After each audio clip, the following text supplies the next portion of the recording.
go. Hello, my name is Kirsty Lang and I'm going to talk to you today about how to transfer a patient onto an oxygen cylinder. Say if your patient were needed to go down to another department for an investigation or an appointment. So what you'd be looking for on your ward is one of these oxygen cylinders, and you'll see that it's clearly labelled down the side here as oxygen, and also on the top of the device it will say medical oxygen at the top. Once you've identified that you've got your oxygen cylinder, there are a few safety checks that need to be undertaken.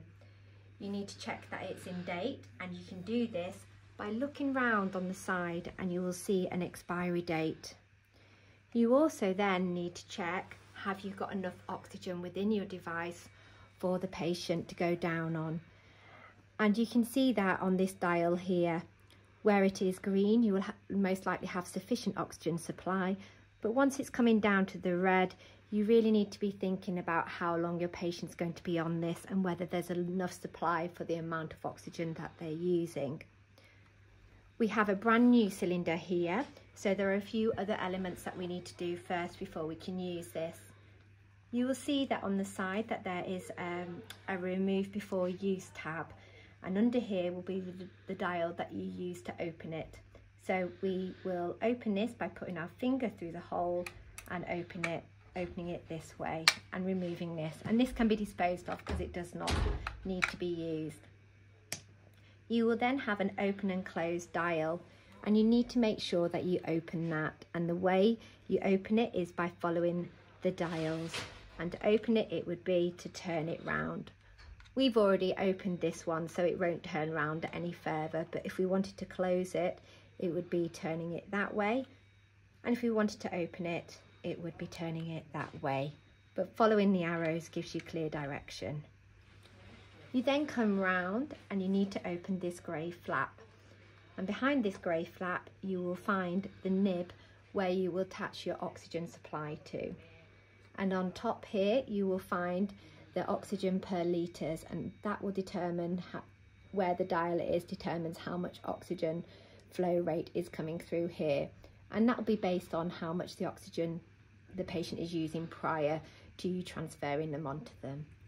So we've established that our oxygen cylinder is safe to use, so we're going to now pop it into the container.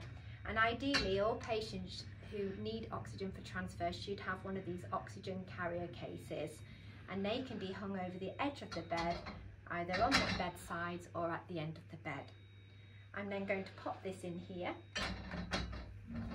and I'm going to explain to my patient that I'm going to prepare them now for transfer down to another department, and I need to switch them onto the oxygen cylinder. I can see that our patient had previously been on 2 litres at the wall, so I'm going to turn that off, and before I turn that off, I'm going to check that my oxygen cylinder is working, and I can see they've got 2 litres here. I'm going to open this up at 2 litres, wait for 20 seconds and make sure I can hear that hiss, which I can. I would then turn it off at the wall and transfer the patient safely onto the oxygen. I would then check that their oxygen sats are stable prior to transfer. On return back from the department they've been to, I would then go back to the wall device, which I would have turned off prior to the patient leaving. Make sure I turn it up to the amount of oxygen that was being delivered before, and in this case it was 2 litres. I would then disconnect from the oxygen cylinder and reconnect back at the wall. I would then turn my oxygen cylinder off here and return it back to where we would normally store it on the ward. Thank you.